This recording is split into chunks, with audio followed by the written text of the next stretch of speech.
સુરત મહાનગરપાલિકાના મેયર શ્રી દક્ષેશભાઈ માવાણીની અધ્યક્ષતામાં નરેન્દ્રભાઈ પાટીલ, સ્થાયી સમિતિ અધ્યક્ષ રાજનભાઈ પટેલ, નેતા શાસક પક્ષ શશીબેન ત્રિપાઠી, મ્યુનિસિપલ કમિશનર શાલિનીબેન અગ્રવાલની ઉપસ્થિતિમાં એક બેઠક યોજાઈ હતી। આ બેઠકમાં વિવિધ વિભાગીય વડા તેમજ તમામ ઝોનના ઉચ્ચ અધિકારીઓ ઉપસ્થિત રહ્યા હતા। આ મીટિંગમાં આગામી ચોમાસાને અનુલક્ષીને વિવિધ વિભાગ દ્વારા કઈ પ્રકારની કામગીરી કરવામાં આવી છે તેની વિગતવાર ચર્ચા કરાઈ હતી। પદાધિકારીઓ દ્વારા જરૂરી સૂચનો પણ આપવામાં આવ્યા હતા। સુરત મહાનગરપાલિકા દ્વારા ફાયર વિભાગની કામગીરી સંદર્ભે વિગતવાર ચર્ચા કરવામાં આવી। સુરત મહાનગરપાલિકા દ્વારા ચોમાસાને ધ્યાનમાં રાખીને અલગ અલગ ઝોનમાં ચાલતી સીલિંગની કામગીરી અંગે ચર્ચા કરવામાં આવી હતી। શહેરમાં વરસાદી પાણીના નિકાલ માટે જે વિસ્તારની અંદર પાણીનો ભરાવો થતો હોય ત્યાં આગળ ઝડપથી પાણીનો નિકાલ થાય તેવી કામગીરી કરવામાં આવે અને જે સોસાયટીમાં ડ્રેનેજનું કામ ચાલતું હોય તેને ઝડપથી પૂર્ણ કરવા માટે સૂચના આપવામાં આવી હતી। તેમજ સીલિંગની કામગીરી દરમિયાન જે વિભાગ ઉપર પ્રશ્ન ઊભા થઈ રહ્યા છે તેમને પણ યોગ્ય કામગીરી માટે સૂચના આપી દેવામાં આવી છે। સુરત મહાનગરપાલિકા દ્વારા ફાયર વિભાગની કામગીરી સંદર્ભે ચર્ચા કરવામાં આવી હતી। બીયુસી અને ફાયર એનઓસી વિના જે મિલકતોને સીલ કર્યા છે તેની કોઈ પણ મિલકતોને ભવિષ્યમાં નામદાર હાઈકોર્ટ અથવા સરકારની કોઈ ગાઈડલાઈન મુજબ કાર્યવાહી કરવાની થાય ત્યારે કોઈ પણ શહેરીજનોની સાથે કકળાટ નહીં કરવામાં આવે તેનું ખાસ ધ્યાન રાખવા માટે તાકીદ કરવામાં આવ્યું છે।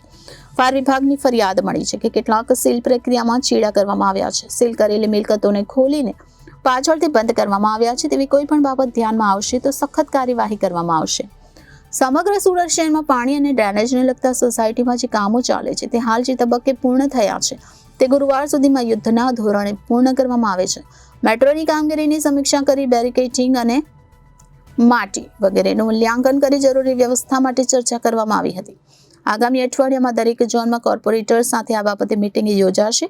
ખાડી સફાઈની કામગીરીને અનુલક્ષીને મંગળવારે વરાછા લીંબાયત વિસ્તારમાં પદાધિકારીઓની સ્થળ મુલાકાત કામગીરી નિરીક્ષણ કરવા યોજાઈ શકે છે। આમ બીયુસી અને ફાયર એનઓસી વિના જે મિલકતોને સીલ કર્યા છે તેની કોઈ પણ મિલકતોને ભવિષ્યમાં નામદાર હાઈકોર્ટ અથવા સરકારશ્રીની કોઈ ગાઈડલાઈન મુજબ કાર્યવાહી કરવાની થાય ત્યારે કોઈ પણ શહેરીજનો સાથે કનેક્ટ નહીં કરવામાં આવે તેનું ખાસ ધ્યાન રાખવા માટે તાકીદ કરવામાં આવી છે। ફાયર વિભાગની ફરિયાદ મળી છે કે કેટલાક સીલ પ્રક્રિયામાં ચીડા કરવામાં આવ્યા છે। સીલ કરેલ મિલકતોને ખોલીને પાછળથી બંધ કરવામાં આવ્યા છે તેવી કોઈ પણ બાબત ધ્યાનમાં આવશે તો સખત કાર્યવાહી કરવામાં આવશે। સુરત મહાનગરપાલિકાના ટ્રાફિક વિભાગ દ્વારા કરવામાં આવતી વિવિધ કામગીરીઓની માહિતી મેળવીને જરૂરી સૂચન કર્યા હતા।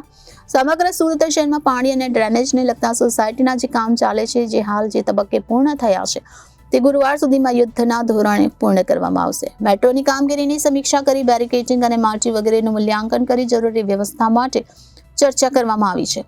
આગામી અઠવાડિયામાં દરેક ઝોનમાં કોર્પોરેટર્સ સાથે પણ આ બાબતે મીટિંગ યોજાશે। ખાડી સફાઈની કામગીરીને અનુલક્ષીને વરાછા લીંબાયત વિસ્તારમાં પણ પદાધિકારીઓ સાથે સ્થળ મુલાકાત કરી કામગીરીનું નિરીક્ષણ કરવા યોજાઈ શકે છે। આમ સુરત મહાનગરપાલિકા દ્વારા ફાયર વિભાગની કામગીરી સંદર્ભે પણ વિગતવાર ચર્ચા કરવામાં આવી હતી। આ મીટિંગમાં આગામી ચોમાસાને અનુલક્ષીને વિવિધ વિભાગ દ્વારા કઈ પ્રકારની કામગીરી કરવામાં આવી છે તેની વિગતવાર ચર્ચા કરી પદાધિકારીઓને જરૂરી સૂચના આપવામાં આવી હતી। Reporter Arvind Rathod, Janadesh news, Surat.